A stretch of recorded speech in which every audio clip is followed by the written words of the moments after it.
오늘은 6월 13일 월요일날 잠시 미국 형님 돋보기를 찍겠습니다. 제가 지난 수요일날 미국 형님 방송에서 금요일날 CPI가 나오게 되면 변동성이 커질 것이다 라고 말씀을 드린 적이 있습니다.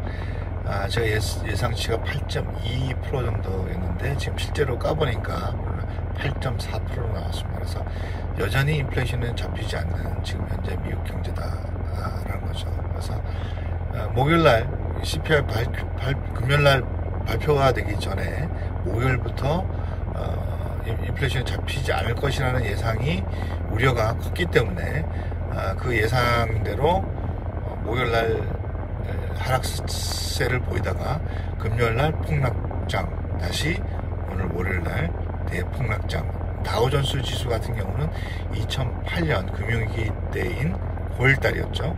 그때 770포인트 이상 떨어진 적이 있습니다. 하루에. 오늘은 그보다 더 많은 850포인트가 떨어진 하루 폭락장세가 있었습니다. 나스닥은 여러분들 많이 4.6% 이상 떨어진다는 거죠. 자, 얼마나 우려가 됩니까? 지금 현재 희망이 안 보이고 끝도 없이 계속 추락만 하고 있는 미국 주식시장이라고 판단하실까봐 좀 두려운데 그러실 필요는 없습니다. 근데 계속 이런 시장이 사실 1월달부터 지금까지 계속해서 S&P 500은 24, 5%, 나스닥 같은 경우는 30% 이상 떨어지는 시장이 지금 현재 2022년의 시장이 됩니다. 그래서 회복 정세가 언제 오고 언제 올라갈 것이냐, 뭐 내일은 당장 모르겠으나 내일은 오늘같이 이렇게 오버솔도 심리적으로 이렇게 동반 하락이 너무 컸기 때문에 약간 약보합세 내지는 약간 올라가고 있는 형국을 보이고, 특히 수요일 날에는 FOMC 미팅을 통해서 기준금리를 얼마나 올릴지에 대해서 어떤 결정이 될 것 같습니다. 그래서 지금 인플레이션이 잡히지 않고 있기 때문에 0.5%를 예상하고 있었으나 지금 CPI 지수, 그 다음에 PPI가 곧 내일 나옵니다. 그걸 배수했을 때 아마 FOMC 미팅 때 적게는 0.5, 많게는 1%, 대략적으로 0.75 정도 올라갈 가능성이 커 보입니다. 그래서 블랙 만데이죠. 오늘 너무 많이 떨어졌어요. 하지만 이 시장을 이제 오늘 제가 말씀드리고 싶은 것은 지금 이런 현상들이 왜 일어나는지, 이 현상들에 대해서 한마디로 뭐라고 얘기할 수가 있겠다라고 이제 제가 오늘 규정을 좀 하려고 합니다. 그다음에 과거의 폭락장 때랑 지금 현재 폭락장 때랑 다른 점이 분명히 있습니다. 네, 한마디로 여러분한테 말씀을 드리자면은 질환이 없는 증세를 가진 미국 경제라고 한마디로 말씀을 드릴 수가 있습니다. 질환이라는 것은 의사가 진단을 내려서 이 질환이나 규정을 해야 그 다음부터 고쳐지기 시작합니다. 미국 경제라는 것도. 근데 심튼 증세는 있는데 질환이 없는 거예요 지금. 그러니까 시장에서는 좀 더 심하게 반응을 하는 것입니다. 미국 주식시장은 리스크에 반응하는 것보다는 이 uncertainty, 이 불확실성에 대해서 훨씬 더 크게 작용한다라고 여러 번 드린 적이 있습니다. 이제 사람으로 치게 되면은 지금 현재 시장을 혈압은 굉장히 높은데 증상, 다해서 혈압이라고 그러죠. 이 증상은 인플레이션이에요. 그러니까 인플레이션은 높다는 얘기는 혈압은 높은데 질환이 없는 거예요. 질환이라는 얘기는 다 있어서 이게 뇌에서 터지게 되면 뇌 출혈이 되는 것이고, 심장에서 막히게 되면은 심장 마비가 되는 것이죠. 그래서 심장 마비라고 이렇게 진단을 받아야 그 다음부터 뭐 심폐소생술을 하든 뇌가 뭐에서 뇌출혈이다 그러면 빨리 뇌 수술을 해야 되지 않습니까? 그러니까 어떤 질환에 대한 명백한 진단이 나와야 되는데 아직 거기가 어디로 튈지 모르기 때문에 미국 시장 전체적인 폭락장이 오는 것입니다. 이렇게 어떤 특정 지수 관계없이 또는 어떤 특정한 산업에 관계없이 회사의 캡의 사이즈에 상관없이 동반할 모든 주가가 떨어졌을 경우, 라지캡도 4% 5% 떨어진 게 많아요. 지금 떨어질 경우 사실 두려워하시면 안 됩니다. 물론 심리적으로는 굉장히 힘들고 뭐 패닉 상태고 이렇게 하겠지만, 제가 3% 출연했을 때 재작년 10월 달이에요. 그 버릇없는 그 친구가 나한테 영어로 한마디로 영어를 좀 해달라. 그래서 저는 Don't panic이란 말을 썼습니다. 그때는 시장이 좋았을 때입니다. 그러니까 항상 패니킹하는 시장은 오게 돼 있는 것입니다. 그런 철학적인 의미를 그 친구가 알 수 있을지는 모르겠으나 여전히 패니킹해서는 안 되는 시장인 것입니다. 여러분들 2-3년 이상 견딜 수 이상 돈이 필요 없으면 장기 투자하시는 분들은 걱정하실 필요 없고, 단지 이 돈을 빌려서 했거나 갚아야 되거나 자기 개인적인 사정 때문에 돈을 빼야 되는 사람들이 저는 계속 마음이 아파요. 이렇게 말씀을 드릴 수가 있겠네요. 그래서 그런 그 증상만 가지고는 미국 경제가 회복세나 이제 주가가 발이 올라가지 않습니다. 다시 해서 지금 그 증상이 있어요. 하이 블러드 프레셔예요. 지금 굉장히 혈압이 높은 상황인데 너무 높아요. 그러니까 언제든지 뭐 심장 마비가 올 수가 있고 뇌출혈이 올 수가 있는 상황이지만 어디서 터질지는 모르는 상황이다라고 이제 규정을 할 수가 있는 거죠. 지금 현재 시장을. 그러면 과거에는 이 증상뿐만 아니라 질환이 바로 나타났어요. 물론 그 전에 증상은 있었죠. 2020년 코비드-19이라는 락다운이 있었기 때문에 그 증상이 있었기 때문에 질환이 된 거죠. 그러면은 거기에 대한 질환은 수혈을 해줘야 되는 거죠. 빨리 시장에 돈을 많이 풀어놓은 겁니다. 그래서 퀀티테이티브 이징을 통해서. 그러니까 문제가 해결이 되지 않습니까? 몇 달 사이에. 그 다음에 2008년 금융위기 때 서프라임 모기지에서 부동산 버블이 터진 거죠.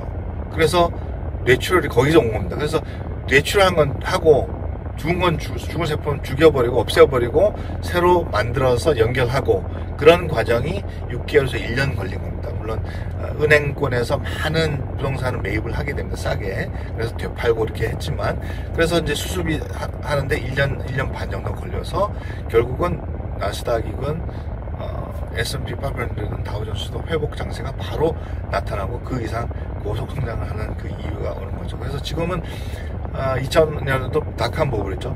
그때는 버블이 심턴이 있고 버블이 터진 거예요. 근데 지금 현재 버블이 터지지 않은 거예요. 어디서 버블이 터질지는 모릅니다. 근데 첫 번째 가능성이 있는 것은 부동산 버블입니다. 지역마다 좀 다르겠지만 이쪽 저희가 살고 있는 지역은 항상 고가였기 때문에 버블이 좀 덜해요. 물론 많이 올라갔지만, 그렇지만 플로리다라든지 텍사스라든지 시애틀 지역 같은 경우는 굉장한 버블이 동반 상승 시장에 같이 상승하는 거기 때문에 사실 디맨드가 그렇게 강하진 않고, 특히 세컨 하우스, 세컨 홈 이런 지역이 많은 지역은 굉장히 폭락장에 올 가능성이 거의 크기 때문에 워크아웃 하는 사람들도 많게 됩니다. 그래서 그런 증상들 해가지고 고름 있는 데를 터트려야 되는데 아직 터지지 않았기 때문에 미국 시장은 굉장히 불안한 요소가 많고, 불안한 요소가 많기 때문에 하락폭이 굉장히 커질 수밖에 없는 상황이고, 동반 하락하는 시장입니다. 그런 시장에서는 어떤 수술을 써도 어떤 전략을 써도 안 통하는 시장에서는 그냥 없는 시장이다. 그렇게 말씀을 드릴 수가 있습니다. 그 다음에 두 번째로 이제 질환이 될 만한 것이 이제 레이오프입니다. 대량 실업 사태가 올 가능성이 있습니다. 그러니까 주식 회사라는 것은 주식 회사의 대표이사 CEO의 가장 큰 역할은 가장 큰 어떤 임무, 미션은 뭐냐면 주가의 상승입니다. 그래서 뭐 1억 불씩, 2억 불씩 그렇게 전 직원이 받는 거 더 이상으로 주어지는 것이, 너는 투자자를 위해서 주가를 올려야 될 의무가 있고 주가를 올려야 된다라는 미션이 주어졌기 때문에 이 사람들은 거기에 전략을 최대한 맞춰서 전략을 짜고 새로운 상품을 만들고 시장을 넓혀나가는 것인 거거든요. M&A를 하고. 근데 만약에 주가가 뭐 동반 하락이든 상관없이 자기 회사의 주가가 안 올라갈 경우는 가장 손쉽게 하는 방법이 레이오프입니다. 그러니까 자기가 가지고 있는 전체 직원 수의 임직원의 10%, 20%, 많게는 30%를 쳐내는 거예요. 가장 쉬운 건 꼭 그런 건 아닙니다. 우버라든지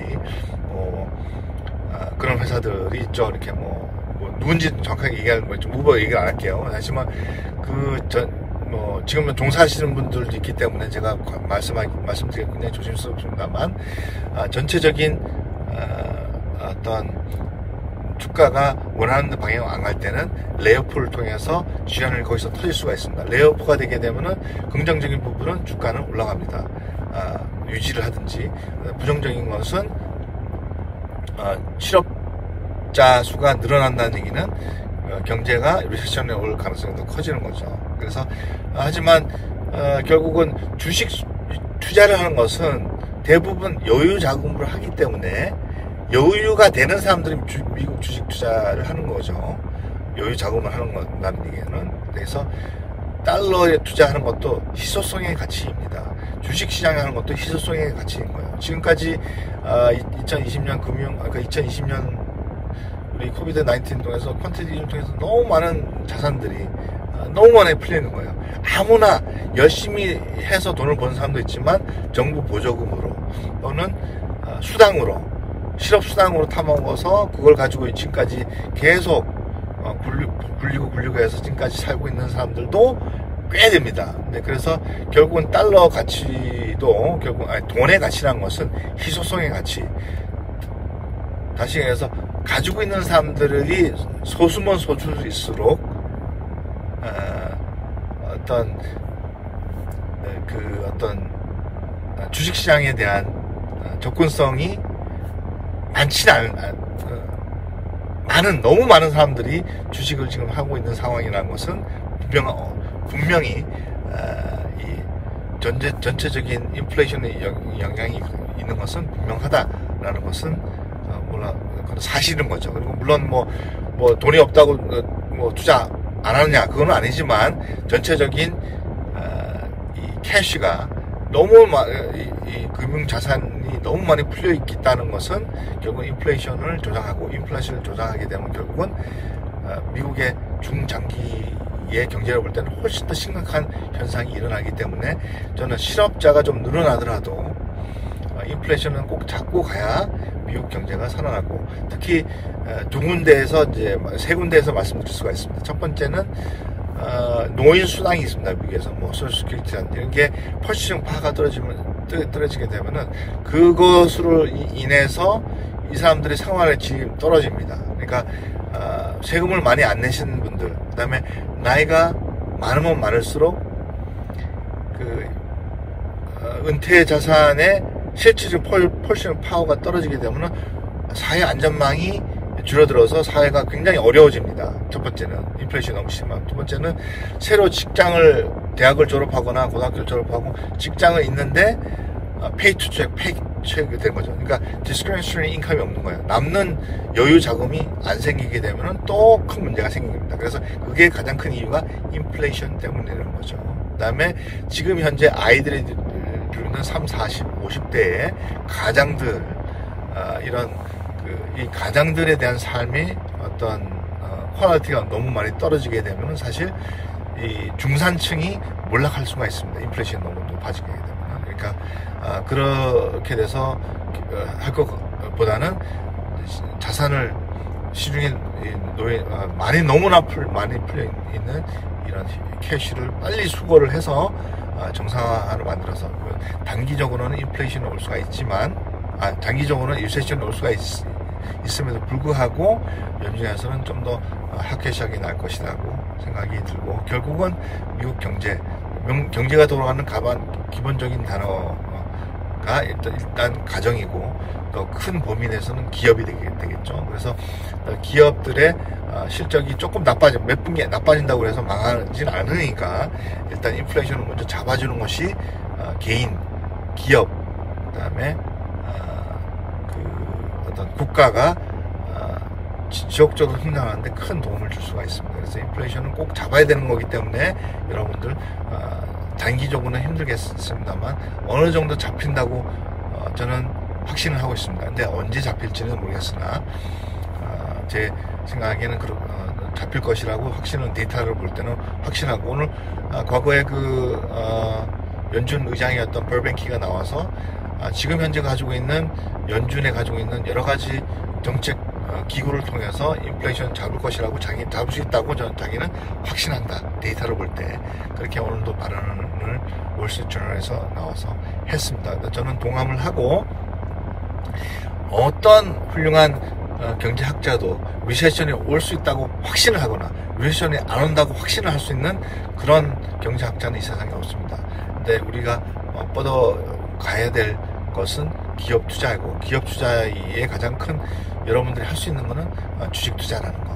우수한 회사에 투자를 하게 되면은 사실 지금은 어렵지만 언젠가는 그 빚을 볼 때가 분명히 온다는 거 말씀을 드리고 특히 11월 달에 저는 여러분 앞에서 정치적인 얘기할 필요는 없고 이 자리가 정치 얘기를 할 자리는 아니지만 인플레이션의 가장 큰 걸림돌이 되고 있는 가스 프라이스, 이 오일 가격은 사실 공화당이 당원 숫자가 상원이든 하원이든 많아지면 많아질수록 그런 가능성은 커집니다. 왜냐하면 지금 현재 민주당에서는 지금 글로벌 워밍에 대한 우려 때문에 지금 미국은 사실 많은 사유지가 있지만 국유지가 훨씬 더 많습니다. 그 국유지 특히 바닷가 쪽에 새로운 와일캐링이라고 그러죠. 석유를 시추하는 산업을 완전 전면 중지를 시켜놨습니다. 그 다음에 인랜드에서도 석유를 시추하는 것도 금지를 시켜놓고 사우디아라비아 나가가지고 니네들을 팔아. 그게 이제 글로벌 워밍하고 무슨 상관이 있어요. 거기서 파나 여기서 파나 글로벌 워밍은 지속됩니다. 그쪽 논리에 의하면은 다 안 파야죠. 그러니까 11월 달에 그런 어떤 중간 선거가 있기 때문에 그때 만약에 이제 공화당 당원수가 많으면은 지금 현재 민주당이 적은 아니지만 미국의 어떤 석유가를 잡을 수 있는 것은 민주당이 아니거든요. 그래서 그때 이제 중간 선거가 되게 되면 좀 더 안정화될 가능성이 크고 그렇습니다. 그래서 리세션이 만약에 오더라도 S&P 500가 3,600, 3,700까지 내려가더라도 거기서 투자라는 것은 그 투자 행위는 거기서 끝나는 것이 아닙니다. 거기서 반전이 있을 것이고 미국 주식시장은 그렇게 해왔어요.